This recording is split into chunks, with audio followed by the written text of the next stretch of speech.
tarde, né? Quem nos assiste aqui à reunião geral aqui da geriatria, do Serviço de Residência Médica em Geriatria da Faculdade de Medicina de Jundiaí. Eu sou Ivan Pinhamia, eu sou coordenador do nosso serviço. Hoje a gente tem uma grande oportunidade de ouvir uma pessoa maravilhosa, Juliana Yokomizo, falando sobre avaliação neuropsicológica no paciente idoso, né? A Juliana, eu vou apresentá-la de forma afetiva, porque é uma grande amiga de muitos anos, e ela é psicóloga, neuropsicóloga, ela tem um doutorado, né, o PhD, no Departamento de Psiquiatria da Universidade de São Paulo, né? Ela teve dois mentores, o Cássio Botino e eu, posteriormente, com o falecimento do professor Cássio, infelizmente. E aí foi uma grande oportunidade de a gente conviver juntos, né? Eu já conheci o trabalho dela antes, uma pessoa maravilhosa. Ela já foi coordenadora da neuropsicologia do Instituto de Psiquiatria, do Hospital das Clínicas, da Faculdade de Medicina da USP. Ela tem uma prática clínica enorme, ela tem horas e horas dedicadas à assistência, né? Então, ela não é só uma professora, mas também é uma assistente aí na área da neuropsicologia, muita prática na avaliação dos idosos, é quem avalia, né, uma grande parte dos meus pacientes, né? E então é um grande prazer tê-la aqui, né? Tentem sugar o conhecimento dela, que ela é uma pessoa muito boa de coração e boa, né, tecnicamente. Ju, obrigado. Se você quiser contar um pouquinho mais e complementar, eu tentei simplificar, né, ao Foi máximo, então fica à maravilhoso, vontade. foi a introdução mais querida que eu já tive. Muito obrigada, Ivan. Brigadão, e acho que, bom, você resumiu super bem, né? Então, não sei se tenho muito a complementar não sobre mim, para vocês me conhecerem, mas bom dia, né, a vocês que estão aqui com a gente hoje, bom dia ou boa tarde, enfim, a quem vai assistir depois da gravação. É um prazer estar aqui. Eu adoro, né, falar sobre avaliação neuropsicológica. Eu acho que, infelizmente, ainda é um procedimento pouco conhecido, né, apesar dele ter um alcance muito grande na prática clínica. E eu acho que todas as áreas, né, todos os profissionais da área de saúde maior, conforme conseguem conhecer um pouco a avaliação neuropsicológica, também conseguem tanto dialogar, né, desse ponto de vista da cognição dos nossos pacientes, quanto também pensar possibilidades, inclusive, não apenas de intervenção futura, mas até no próprio manejo presente do paciente. Então, conhecer um pouco como é feita a avaliação para se entender esse perfil cognitivo, acho que é algo sempre legal. E acho que o Ivan vai concordar certamente, quando a gente apresenta, quando a gente dá aula, a gente aprende mais. Então, é sempre a oportunidade para o professor também aprender, né? Então, o Ivan já me apresentou, eu vou compartilhar aqui minha tela. Me desculpem que eu acho que eu vou tossir um pouco, porque eu ainda estou sarando de uma Covid chatinha. Deixa eu ver aqui, mas espero não tossir tanto. Tá aparecendo aí a tela cheia? Sim? Tá bom. Bom, então, como o Ivo falou, né, eu fiz meu doutorado lá pelo Departamento de Psiquiatria, sob orientação dele, numa parte, no início, numa metade, mais ou menos, com o professor Cássio, com quem eu trabalhava lá, e hoje ainda continuo no grupo que foi coordenado por ele por muitos anos, que é o PROTER, que é o Programa Terceira Idade, lá no Instituto de Psiquiatria. E minha atuação hoje é em clínica e também ajudando em ensino, assistência e pesquisa lá no Proter. No doutorado eu passei um período fazendo o doutorado de sanduíche na Austrália, fiquei com o grupo do professor Henry Brodari, que é um professor que estuda muito demências, é uma pessoa incrível também, e ele vive o estilo de vida preventivo de demência. Ele pedalava do norte de Sydney até a universidade todos os dias, 22 quilômetros, e se alimentava super bem, e estava sempre querendo saber sobre tudo que é novo. Uma pessoa muito bacana, então foi uma experiência bem legal lá, não só do currículo, vamos dizer assim, mas de vida mesmo. Foi muito legal. Então, lá também tive experiência com contato com a avaliação neuropsicológica naquele contexto, né, australiano, então acho que é algo que dá para trazer, né? A gente traz e adapta aquilo que é legal para a nossa cultura. Então vamos lá, deixa eu ver. Eu separei aqui alguns tópicos para a gente conversar. Professor Ivan, falou que eu poderia dividir essa aula em duas, né? Então acho que a gente se vê daqui a 2 semanas também. Então vamos ver até onde a gente vai hoje. Não pus uma separação muito específica, mas vou ficar de olho aqui no relógio, né? Mas o que eu quero falar para vocês, principalmente, deixa eu pôr aqui um alarmezinho. Hoje, uma introdução, né, do que é essa avaliação no sentido, basicamente, no sentido teórico mais básico, mas também o raciocínio que tece qualquer avaliação neuropsicológica, seja para paciente idoso, para criança, seja no contexto hospitalar, seja no contexto clínico. Quais são os alcances, né, dessa vertente da neuropsicologia, que é um saber mais amplo, que aborda tem outras derivações, não só a avaliação neuropsicológica, né, também tem outras intervenções, mais especificamente na avaliação onde ela vai. Quem que a avaliação neuropsicológica pode ajudar, né? Então aqui eu acho que é sempre importante a gente pensar vocês na prática de vocês, né? Que paciente que poderia se beneficiar da avaliação? Não é todo mundo e não é em qualquer momento, né? Então, em que momento poderia ser legal? Em que momento é mais otimizado solicitar uma avaliação?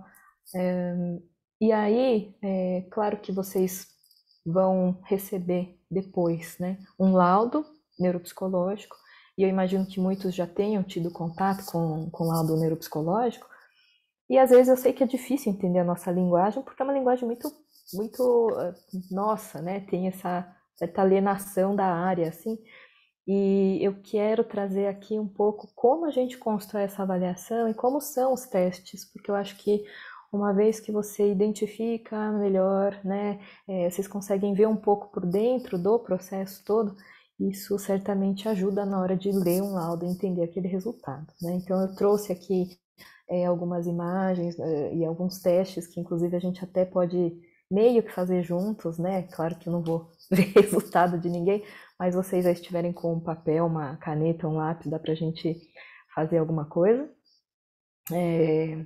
E eu tive que tirar alguns slides, provavelmente vou ter que tirar para a nossa próxima também, porque eu tinha trazido algumas imagens que tem, né, direitos autorais e algo que não podemos deixar né, público, mas hoje em dia os manuais, por exemplo, dos testes neuropsicológicos, eles são liberados, então tem algumas imagens que dá para mostrar assim dos manuais, e algumas eu já tinha adaptado mesmo, só para mostrar meio que uma simulação, assim, igual quando a gente assiste na televisão a simulação de uma situação, que são os atores que fazem, eu peguei meio que uma ideia de como os testes são, só para vocês também entenderem os que a gente não pode mostrar, tá? É isso, vamos lá. Então, primeira coisa, neuropsicologia, né? É uma área que vai envolver essa interface da cognição, do comportamento e também da emocionalidade, do afeto, né? Ela nunca pode ser entendida sem uma parte dessa tríade. A gente tem que analisar esse todo. Muitas vezes ela vai vir com essa demanda, a avaliação neuropsicológica, ela vai surgir com essa demanda da investigação da cognição, mas o entendimento tem que partir, sim, do impacto dessa possível alteração cognitiva no comportamento, na ação, na função e também no afeto, né? No humor, em responsividade afetiva, em aspectos psicológicos, em fatores até da personalidade. Aqui eu trouxe essas amostras aí de títulos, de estudos, né, muito grandes. Eu peguei o critério justamente dos que tivessem mais de 500 citações, né, artigos muito citados, e que mostram a importância e o quanto hoje já está muito evidente, né, que a neuropsicologia pode ajudar em diagnósticos de quadros neuropsiquiátricos, que existem estudos e há muito tempo vem se buscando entender os marcadores neuropsicológicos das mais diversas desordens, né? Então, desde transtorno bipolar até a esquizofrenia, o TDAH, obviamente a demência também. A avaliação neuropsicológica, na verdade, tem essas frentes, né? Ela está presente em pesquisa, como eu coloquei aí uma das bolinhas, não só para identificação de diagnóstico, mas ela também pode estar presente em pesquisas de intervenção, seja medicamentosa ou não. Então, a avaliação neuropsicológica pré-intervenção e pós, ela é uma das medidas de desfecho para se ver melhor ou não do paciente com aquela intervenção, e, portanto, avaliar tratamentos, né? Ela está presente também em perícia, né? Lá no IPQ a gente tem o NUFOR, que é o Núcleo Forense, que é um grupo, né? É um ambulatório, um grupo que avalia, por exemplo, desde infratores e agressores até vítimas, e identifica e busca estabelecer, né, alterações neuropsicológicas ou perfil neuropsicológico mesmo, de acordo com cada quadro.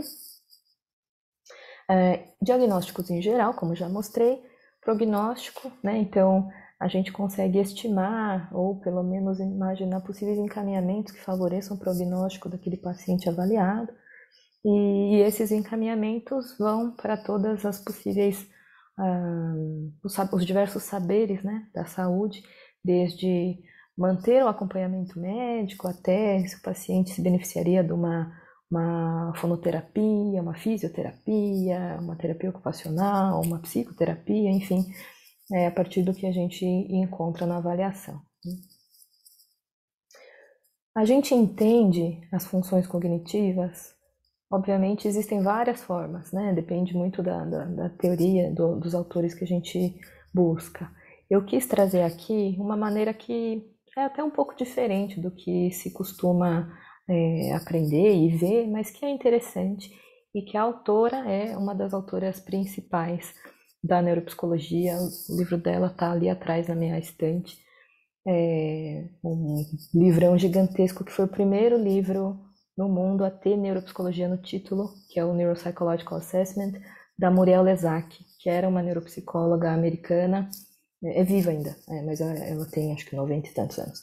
É uma neuropsicóloga americana que começou a estudar soldados da guerra do Vietnã, e entendendo principalmente lesões frontais e o impacto das lesões frontais na vida daqueles soldados, e começou a formatar melhor a neuropsicologia como a gente entende hoje, principalmente a avaliação, né? E ela, no livro dela, ela divide as funções cognitivas dessas 4 ordens, né? Primeiro, as funções receptivas, que seriam aquelas que a gente recebe, né? Que seria, numa análise aí com operações do computador, seria o input, né? Então, é tudo que vem mediado através da sensação e da percepção, seja estímulos visuais, olfativos, sonoros, e que quando a gente as recebe, a gente vai adquiri-las, né? Classificá-las, integrá-las e selecioná-las. Esse é o primeiro momento em que a gente recebe o estímulo e ele vai ser processado cognitivamente. Depois, pulei aqui. A memória, né? A partir do momento que a gente recebe a informação, uma parte dela vai para a memória, pode ficar ou no curto prazo e ser descartada, ou memória operacional, que é um pouco mais longa que a memória de curto prazo, e posteriormente talvez ser descartada ou transformada em algum outro raciocínio e aprendizado e conhecimento. E tem a memória de mais longo prazo, né? Que já vai ser uma informação fixada, que é o storage, né? Que é o depósito, né, de informações, e aí a gente avalia através de testes de memória mesmo. O raciocínio é aquele terceiro processo, segundo a Lesak, e que ele vai depender das funções receptivas, do que a gente vai armazenar, e ele vai ser aquela reorganização mental que a gente atualiza sempre que a gente recebe algo, aprende algo, memoriza algo, e que ela chama de bits de informação, que vão formando uma nova engrenagem cada vez que surge um novo bit, né? Isso é o raciocínio. Então, com essa aula, eu espero que vocês tenham novos bits de raciocínio, né, ligados à neuropsicologia, e que vão ajudar a compor e formar mais, vamos dizer, enriquecer mais ainda, né, o conhecimento clínico de vocês. E por fim, as funções expressivas. Então, a gente teve um input, as informações sofreram um processo mentalmente, E aí o output é aquilo que a gente produz, aquilo que a gente vai manifestar no ambiente, né? Então, quando a gente testa a pessoa, o que a gente vai avaliar em termos concretos é o output, é aquilo que ela vai responder para a gente, é aquilo que ela vai desenhar do que a gente solicitou, é aquilo que ela vai construir do que a gente pediu. São essas funções expressivas, né? Elas vão envolver principalmente a praxia e a linguagem. Tudo bem? Além das funções cognitivas, é interessante que a LESAC separa as funções executivas delas, né? Muitas vezes, e até no DSM, a gente coloca junto, né? Função cognitiva, guarda-chuva, e dentro desse guarda-chuva, funções executivas, que inclusive abre outro guarda-chuva, mas estão dentro. A LESAC, ela separa, e talvez por essa experiência muito grande dela com lesões frontais, enfim, que é a região mais diretamente ligada à função executiva, ela dá esse espaço especial para as funções executivas, e ela divide, ela justifica essa separação dizendo que enquanto as funções cognitivas respondem a perguntas, por exemplo, o que você memorizou, quanto de informação você processou, as funções executivas vão responder a como você fez esse processo. Se acontecer alguma coisa no meio do caminho, como você vai reagir, né? Então, as funções executivas são, eu falo que todo teste, mesmo um teste de memória, um teste de atenção, a gente pode avaliar a função executiva desde que a gente observe clinicamente como o paciente está fazendo aquele teste, né? Uma coisa é um paciente responder um teste de trilhas que tem lá no MoCA, né? Curtinho lá no MoCA, a gente usa um maior na avaliação, mas a gente vê a maneira como ele faz, né? Se ele precisa, por exemplo, de um auxílio verbal. Então, ele vai falando em voz alta enquanto ele traça lá, do 1 para o A, para o 2, para o B, ou se é uma pessoa que não precisa fazer esse auxílio verbal, né? Se é uma pessoa que se perde, se a velocidade dela está mais lenta. Então, as funções executivas são esse como, é aquele caráter muito pessoal. E ela diz também que, muitas vezes, a pessoa que tem uma função cognitiva prejudicada, ela pode funcionar muito melhor na vida do que alguém que tenha funções executivas prejudicadas. Porque as funções executivas, elas vão geralmente ter, quando prejudicadas, vão trazer um déficit mais amplo, né? Na vida laboral, no autocuidado, na independência, elas afetam o comportamento de uma maneira que pode ser muito ampliada. Então, ela traz a importância, né, de se compreender as funções executivas e o impacto delas na vida independente. E aí, usando uma metáfora, as funções executivas seriam o maestro da orquestra, né? Então, enquanto tem lá cada grupo não sei muitos nomes técnicos de orquestra, mas quando tem lá os grupos, né, de músicos de cordas, da percussão, enfim, o maestro são as funções executivas, é ele quem vai gerenciar em que momento a gente recruta um, em que momento a gente nivela outro, aquilo que tem que estar ao mesmo tempo, em que momento a gente decide parar e a cadência disso tudo, tá? Tudo bem? Eu tô vendo aqui na minha tela aparece principalmente algumas pessoas só, então eu tô vendo que tem alguém, você que tá de máscara, de óculos de aro bem escuro, eu tô me baseando em você, então obrigada. Eu tô vendo mais você aqui do meu lado. Legal. Vamos lá. Quando que a avaliação neuropsicológica pode ajudar? Eu trouxe aqui uns exemplos, tá? De situações que na clínica vocês devem ver, principalmente do ponto de vista aí, neuropsiquiátrico. Então, meu paciente está com queixas de memória, fiz lá Mini-Mental, fiz MoCA, né, fiz fluência verbal, pedi para desenhar relógio e mesmo assim não está muito claro. Sei lá, porque o paciente tem uma escolaridade alta, então o rastreio não pega, né? Eu e Ivan já discutimos muitos casos assim, né? O paciente tem uma escolaridade alta e o rastreio não... Ele fala, isso daqui não é muito fácil para mim. E aí faz avaliação, por exemplo. Ou exames de neuroimagem, que também não ficam conclusivos, seja para o diagnóstico de demência mais amplo, e aqui estou dando mais exemplos de idoso, né? Ou pela etiologia, então fazer a avaliação neuropsicológica e ver o perfil cognitivo para ajudar a pensar, fechar mais a etiologia, a origem da demência, né?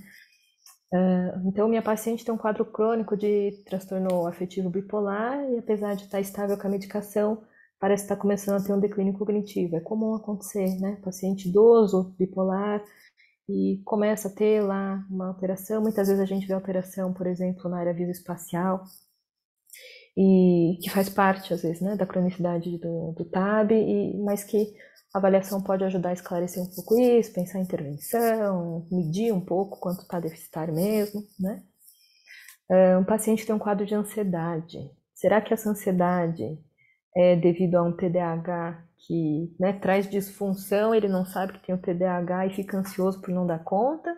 Ou ele está com dificuldades de atenção justamente porque está com uma ansiedade tão grande que não está conseguindo focar? Esse é um clássico de consultório, né?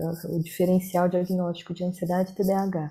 Qual que é primário, qual é secundário, né? Se existe um, se não existe. Enfim. Opa, cadê? Ou então, o paciente está entrando na terceira idade, tem antecedentes familiares de demência, não tem queixa, mas é muito preocupado. Existe sim a possibilidade de fazer uma avaliação neuropsi de base. Então a gente está vendo a pessoa no ponto zero, né? Quando ela nem está com queixa, mas a gente deixa documentado. Então ele fica lá com a avaliação neuropsicológica, né? Com o perfil estimado dele saudável, vamos chamar assim. E se um dia ele começar a ter queixa, faz uma nova avaliação e é possível comparar os resultados dele com ele mesmo, não mais com as normas de cada teste, porque a gente vai ter uma ideia de como ele já tinha, né, como ele funcionava cognitivamente antes. Tá? E esse outro é um novo clássico pós-pandemia. Minha paciente tinha uma vida muito ativa antes, né, da pandemia, fazia hidro, né, baseado em fatos reais. Fazia hidro, tinha um grupo de amigas na igreja, ia tomar um café, quer dizer, estava circulando, pegava ônibus, pegava Uber. E com o isolamento, né, não pôde fazer mais nada disso, 2020, 2021, enfim. E aí a família começou a perceber que estava tendo dificuldade de memória. Então, será que é porque ela, na verdade, estava tão ativa para lá e para cá e a família não percebia tanto, porque ficou todo mundo mais perto?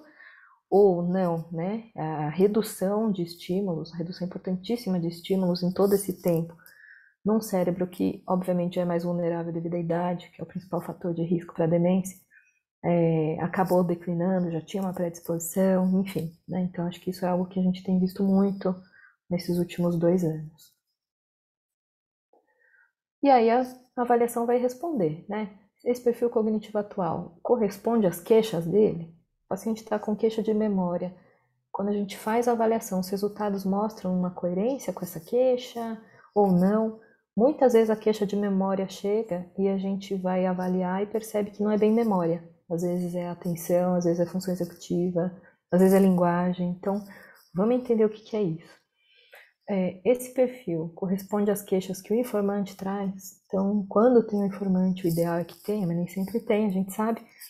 Essas queixas são compatíveis com o que ele diz, né? Às vezes o informante é aquele que está percebendo mais, né? O paciente está com talvez um pouco de anosognosia, uma crítica mais reduzida das próprias queixas, das próprias dificuldades, e aí o informante, o familiar, é quem vai contar. Os outros achados, por isso que é importante a gente sempre conversar com quem encaminhou, bate com a ressonância, com o PET, esse resultado, né? Não bate, por que será que não?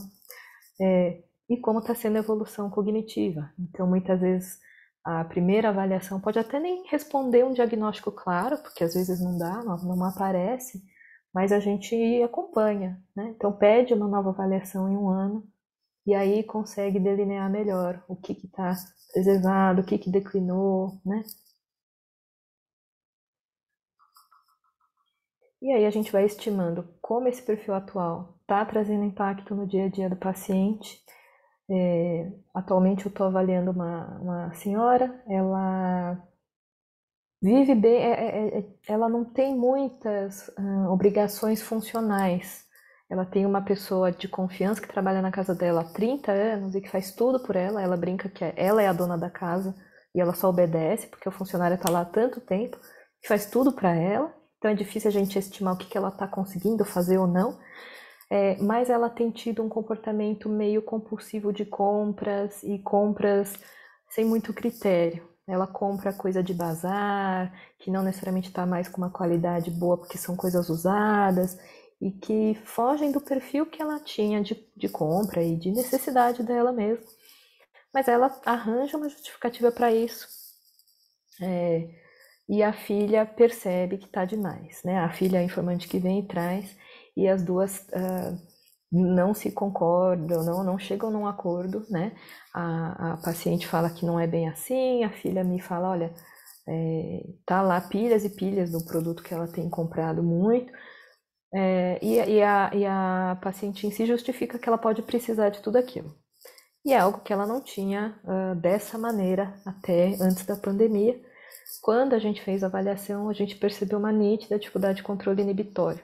O paciente está com dificuldade de inibir essas respostas mais automáticas, mais impulsivas, que na hora que ela está lá fazendo a compra, essa frouxidão, né, esse afrouxamento do controle inibitório certamente está atrapalhando na hora dela também decidir se vai comprar ou não, se ela pode esperar para no outro dia ela voltar e ver se quer comprar mesmo.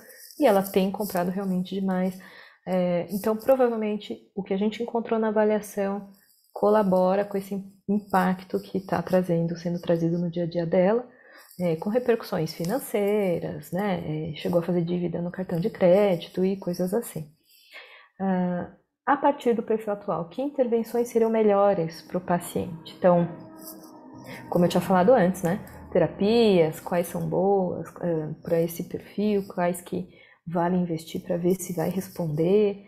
E uma que eu acho que duas que eu não comentei antes, a reabilitação neuropsicológica, que é uma modalidade também da neuropsicologia, né?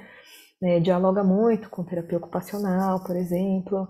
No Brasil são coisas mais ou menos mais separadas, mas a reabilitação neuropsicológica em outros países, ela não é só do psicólogo, né? Ela é multidisciplinar e a gente está num movimento em favor disso também aqui no Brasil. E a psicoeducação, né? Que muitas vezes a intervenção não precisa ser só para o paciente, pode ser para a família também. E acho que, na verdade, na maioria das vezes, né? A família precisa ter esse suporte de entender o que está acontecendo, principalmente em diagnósticos de transtorno neurocognitivo, né? E saber o que se esperar, o que hoje do comportamento alterado do paciente, do familiar dele, na verdade é em função da doença, porque muitas vezes fica tão misturado que o familiar leva para o lado pessoal. É como se a pessoa tivesse, por exemplo, a minha paciente, se tivesse lá comprando e a filha entendesse que ela está provocando ela, né? Está fazendo isso para gastar dinheiro da filha. Enfim, não é o caso, mas poderia ser uma situação em que entender o que é esse declínio cognitivo faz parte do tratamento, né? Porque é o cuidador, é o familiar quem vai estar no dia a dia e que precisa estar bem para acompanhar esse paciente, né? Tudo bem até aqui? Sim? Obrigada. E quando a gente não tem informante? Bom, já aconteceu lá no IPQ, quando estava no serviço de psicologia, a gente tem alguns pacientes que não conseguem vir com a família, né? Ou por uma questão financeira, o familiar não pode deixar de trabalhar, ou então não tem, né, esse contato tão próximo com alguém da família, a pessoa mora sozinha, enfim, né? E vem, a gente não tem alguém para respaldar, e o paciente diz, não, eu estou bem, mas o médico pediu a avaliação, então o médico, né, imaginou que tem alguma questão. E aí, a avaliação neuropsicológica, às vezes, tem essa sensibilidade, pela natureza dos testes dela, de pegar possíveis dificuldades que, no relato da pessoa e nas coisas gerais da vida, do dia a dia, coisas comuns que ela está acostumada a fazer, não parece que tenha dificuldade, e aí a avaliação percebe, né? Às vezes também existem aquelas questões de intenção secundária, né? Principalmente quando a gente fala de avaliação neuropsicológica em pré-irícia, por exemplo, para interdição, né? Será que existe algum interesse escuso para interditar um paciente, por exemplo, que tenha lá uma renda, um patrimônio muito grande? Isso pode acontecer também, né? A avaliação neuropsicológica pode entrar aí para ajudar, né, a testar a necessidade ou não de uma interdição, ou o contrário, né? O paciente está mesmo com uma demência e está trazendo um risco patrimonial além de outros, e a avaliação vai ajudar, inclusive, a proteger o paciente, proteger a família, enfim. Fatores da personalidade que podem afetar a autopercepção de déficit. Eu lembro muito de uma senhora, uma paciente que chegou, ela tinha sido diagnosticada com demência por doença de Alzheimer num outro local, e acho que fazia um pouco mais de 10 anos que ela tinha sido diagnosticada. E ela vinha e ela dizia que ela tinha Alzheimer, mas ela morava sozinha, ela cuidava de tudo, ela vinha impecável, ela fazia academia, ela estava melhor que eu, assim, muito melhor. E há 10 anos com esse diagnóstico e não tinha declínio, né? Então, o que será que na verdade contou lá atrás, né, quando foi dado esse diagnóstico? E aí, quando a gente investigou mais a personalidade, haviam questões ali de ela ter um certo ganho secundário em relação a ter aquele diagnóstico, né? Então, ela era sempre a aluna lá da academia que era mais bem cuidada, vinham 2 professores ajudá-la, né? Enfim, né? Questões da personalidade. Outra coisa, a avaliação neuropsicológica também pode ser aquele start para a compreensão do que está acontecendo. Porque é natural existir uma resistência, tanto do paciente quanto da família, para encarar um diagnóstico como demência, né?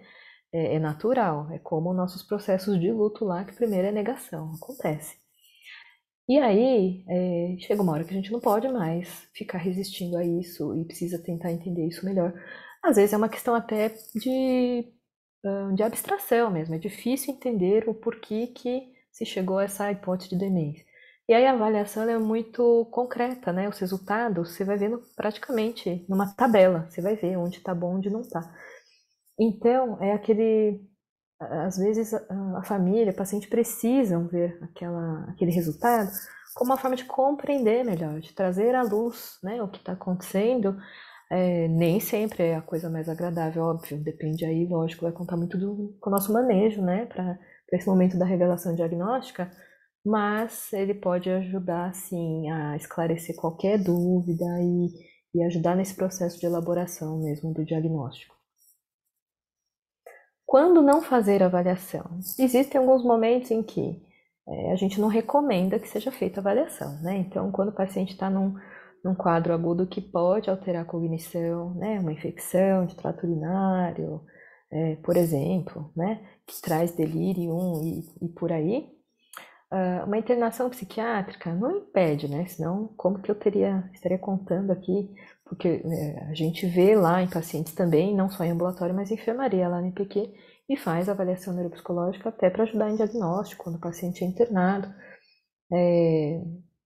A internação psiquiátrica pode limitar os resultados, porque a pessoa provavelmente está agudizada também, né, dos sintomas psiquiátricos. Então, dependendo do objetivo da avaliação, é mais fácil, mais sensível o resultado em termos psicométrico, senão muitas vezes é melhor espera o paciente estabilizar ou avaliar apenas aquilo que precisa ser visto logo. Em algumas medicações, então, por exemplo, o paciente toma Ritalina, a gente pede que no dia da avaliação ele não tome, né? De preferência que naquele dia ele não tome, nos outros dias tome, não tem problema, mas ele pode interferir. Outras medicações ele não pode retirar, mas a gente precisa levar em conta que elas podem afetar o resultado, por exemplo, alguns anticonvulsivantes, né? Alguns antipsicóticos podem trazer uma redução da velocidade de processamento e muitos testes são cronometrados, então a gente tem que levar isso em consideração na análise. ECT, né? Paciente fazendo eletroconvulsoterapia. Se a gente precisa avaliar a memória, é um impeditivo, né? O paciente está fazendo as sessões de ECT e querem justamente a avaliação para a memória, não adianta, espera, né? Espera pelo menos 3 meses, 6 meses seria ideal, mas se precisar 3 meses depois que acabarem as sessões. Pode ser que precise avaliar para outra coisa, e aí talvez seja menos impeditivo. E aí, claro, a gente vai ter que adaptar a avaliação se surgir, se existirem alguns déficits sensoriais, por exemplo, né? A gente, por exemplo, para avaliar quadros de afasia, muitas vezes a gente tem que adaptar testes que são mais verbais e aí colocar múltipla escolha visual para a resposta dele, por exemplo, tá? Então, é uma questão de lembrar, de contabilizar riscos para a sensibilidade da avaliação quando existem casos como esses. Deixa eu ver que horas são. Tá. Como que a gente constrói a avaliação, né? Como que o neuropsicólogo vai receber lá o pedido de vocês e vai tecer essa investigação? Bom, primeira coisa é a gente, claro, entender o pedido, né? A gente vai entender o pedido, a solicitação, sempre que possível conversar com o profissional, mas geralmente o paciente traz a cartinha de solicitação, a hipótese diagnóstica, e aí a gente vai fazer a primeira entrevista de anamnese. Eu sempre falo para o paciente, eu sei que você já contou sua história para outro profissional, mas aqui eu quero entender mais do ponto de vista cognitivo, cerebral, enfim, a gente usa uma explicação que for mais clara, né, para aquele paciente, porque é nesse viés de, tá, o que foi estimulado ao longo da vida, né? O que essa pessoa fez? Então, um paciente que chega aos 70 anos, foi professor universitário, né, sei lá, de letras, eu infiro que é uma pessoa que estimulou muito a linguagem, né? Tanto por leitura, quanto por elaborar texto, tese, enfim, é uma pessoa que deu aulas, então é alguém que eu já vou estimar que tem essas habilidades verbais muito desenvolvidas, né? Diferente de alguém que vem aos 70 anos e foi engenheiro, sei lá, aeronáutico, né? Eu vou imaginar que as habilidades dele são diferentes de alguém que, né, desse primeiro exemplo que eu dei. Ou então alguém que trabalhou no lar, né? Uma senhora vem, 70 anos, foi do lar, cuidou da família. Então, é um outro tipo de cognição que eu vou esperar, né? Ah, não pôde estudar tanto, precisou terminar, estudou até os 10 anos e precisou ajudar a família, trabalhou na casa de pessoas. Então, é um outro tipo de nível prévio, né? E é importante para depois eu analisar os resultados. A gente vai, a partir de cada hipótese, do que a gente perceber, a gente vai delinear uma bateria específica no contexto clínico. Claro que no contexto de pesquisa existe uma bateria única, mas no consultório a gente traça lá uma bateria base, né, para responder às questões daquele caso. Existem algumas, daqui a pouco acho que aparece uma tabela de sugestões, de testes, né, de consensos, o que eles recomendam, mas na clínica a gente pode ir adaptando. Existem algumas coisas que são particulares dos testes, né? Alguns testes, vamos dizer assim, existem muitos testes neuropsicológicos e claro que cada um tem uma normatização própria, então a gente conhecer esses dados normativos de cada teste também vai ajudar a gente a selecionar de acordo com a idade do nosso paciente, a escolaridade, acho que o sexo menos, mas a idade, escolaridade, certamente, como eu tinha falado, né, comprometimentos físicos, acuidade sensorial e os fatores situacionais. A gente não vai fazer uma bateria gigantesca em alguém que está hospitalizado, né? A gente vai trabalhar com testes mais simples, por aí vai. Enfim, tudo isso tem que ser muito dinâmico, muito flexível, a gente tem que ver o tempo que a gente dispõe. Tenho visto pacientes, por exemplo, de fora de São Paulo, né, que vem para fazer avaliação, fazer acompanhamento aqui em São Paulo e recebem encaminhamento para fazer avaliação comigo. E aí eu tenho que levar em conta que eles têm menos tempo para, muitas vezes, né, para ficar vindo. Não vai vir uma vez por semana, por 5 semanas, que é o tempo que eu geralmente peço. Não, né? 4 semanas, sei lá. Não vai ficar um mês em São Paulo para fazer avaliação. Então, vamos reduzir, mas vamos lembrar de ter intervalos, vamos ver o que dá para se fazer no tempo que temos, né? E aí, na conclusão, a gente vai levar em conta dados do pedido, né? Então, quanto mais claro o pedido, o encaminhamento, melhor. Os dados da entrevista, se é só com o paciente, com a família junto também. quantos profissionais houverem que estão envolvidos, é muito legal a gente discutir. Os resultados dos outros exames, principalmente de neuroimagem, né? Que é algo que é importante que o neuropsicólogo pelo menos conheça um pouco, ou saiba dialogar e saber com quem tirar suas dúvidas. E as observações clínicas, obviamente, né? Como eu falei lá da função executiva, né? Como o paciente faz o teste, além do resultado quantitativo. Então, tem gente que diz, né? Por que demora tanto para fazer a avaliação? Porque ela é um trabalho, eu entendo a avaliação como um trabalho artesanal, né? É um trabalho que vai ser muito individualizado e a gente vai ter que levar em conta todas essas variáveis, sim, né? Medicação, história médica, enfim, tudo que a gente dispuser para poder entender por que o perfil da pessoa cognitivo está daquela forma naquele momento. E como eu estava falando na situação de avaliação e reavaliação, a gente vai comparar com normas e a comparação entre a pessoa com ela mesma, né? A gente vai ver o perfil e vai ver pontos fortes, pontos fracos, que eu falo que é uma topografia, né? Então, os pontos altos são aquelas áreas cognitivas que a pessoa tem maior facilidade, fluidez, em termos de função executiva, você vê que ela faz com muita tranquilidade, não tem uma necessidade de empenhar tanto esforço, porque é natural, porque é fácil para ela.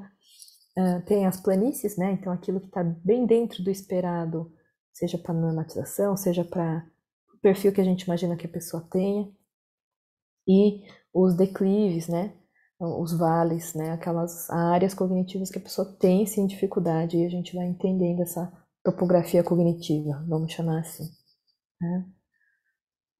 Eu vou mostrar um pouquinho hoje. Eu não sei se vocês costumam deixar uns minutos, não perguntei, para a gente conversar. Sim?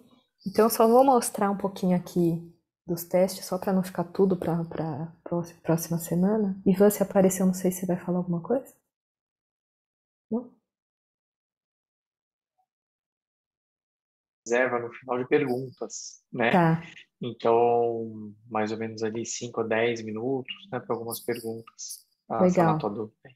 Tá bom, Obrigado. obrigada. Então, eu vou só mostrar mesmo os slides. E aí, na próxima aula, daqui 2 semanas, a gente entra exatamente em teste, tá?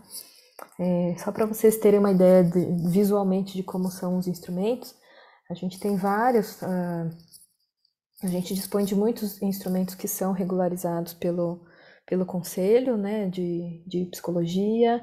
Muitos deles são instrumentos traduzidos e adaptados de outros países, e que o lado bom, lógico, é que são instrumentos que são estudados mundialmente, em que a gente tem informação do quanto eles são sensíveis em vários contextos, né? Acho que talvez o único viés, o único contra é que se a adaptação cultural não é feita adequadamente, tem o risco desse viés cultural, né? Então, por exemplo, tem um teste que é para nomeação, que é o teste de nomeação de Boston, eu acho que alguns devem conhecer, e que o original, que foi feito em Boston, obviamente, né? Tinha lá algumas figuras que você tinha que, a pessoa tem que dar o nome da figura. E tinha alguns elementos que pertencem mais à cultura de outros países, não no nosso, né? Então, por exemplo, aqui no Brasil, a figura do Saci Pererê, ela substituiu a figura, se não me engano, tenho quase certeza, do unicórnio. E tudo bem, nos últimos anos a gente tem essa coisa unicórnio, tudo tá os unicórnio em todo lugar. Mas até então não, né? Era uma coisa mais da cultura norte-americana, por exemplo. Então, a adaptação cultural é super importante, né? Aqui são mais alguns outros instrumentos que são disponíveis.